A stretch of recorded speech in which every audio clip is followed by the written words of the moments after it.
Yo, what's good, everybody? Welcome back to A1 Hoop Zone. Back at y'all with another one, man. Before we jump into this, make sure you hit that like button, sub to the channel if you're new. Also, if you win anything off these predictions, man, only thing matters for is your participation by hitting the like button, subbing to the channel. Hit me with a comment. Let me know you want something off of it, man. That lets me know I'm doing something right or going in the right direction, at least. Much appreciated. But nonetheless, let's dive into this, man. We got the Minnesota Timberwolves versus the Washington Wizards. Both teams sitting at 10 and 10. No major injuries listed for either team, so it should be a very competitive game. Again, the Minnesota side, man, we got D'Angelo Russell, Karl Anthony Towns, Anthony Edwards, and Rudy Gobert, more of the big names. I think Torian Prince was actually, he was the one that was listed as questionable for this situation. So he has, as of late, been a very big contributor to the team when he was playing, obviously when he was healthy. So if he's out there, that team is going to be much obliged and happy to have him a part of it.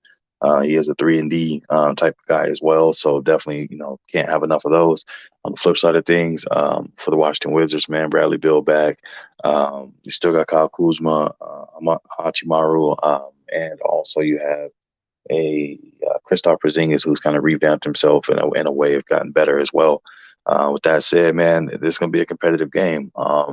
Both teams have what it takes to definitely walk out with the dub on this one. They have their stars, but it's more the others that's going to be the difference makers in these games. And I feel, as far as the quote unquote others, that the Washington Wizards have more of have more depth to their team than the Wolves do. They've had people that's been playing, due to the fact that Bill's been out and things of that nature. They've had people step in and fill in those roles, man, where they needed the additional scoring or they needed people off the bench to come in and play huge for them, and they've gotten that.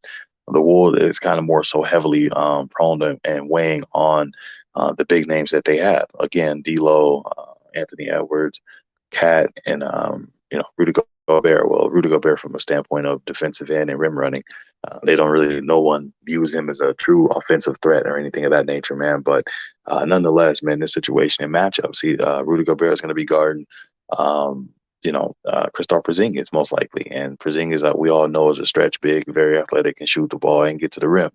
So he's going to definitely be pulling Rudy Gobert away from the rim. Otherwise, they switch Karl Anthony Towns on him. He can do the exact same thing. Karl Anthony Towns is just a little bit more mobile. But again, he's a little smaller as well. So Kristaps Porzingis may take him to the block. You never know. But on the flip side of that, Karl Anthony Towns can do everything, Kristaps Porzingis can do as well, except for he doesn't really play with his back to the basket that often. He prefers to face up or shoot threes more so than play big ball or bully ball. So we'll have to wait and see what happens with that. But to the prediction side of things, man, I'm gonna rock out the Washington Wizards on this one. Playing at home, the more depth of their team, like I can see this team squeaking out the win for tonight, man, improving to 11 and 10. But that's all I got for y'all, man. I appreciate you stopping through. Make sure you hit that like button, sub to the channel if you're new. Leave a comment under the comment section. I'll be sure to respond to each and every one of y'all in that comment section.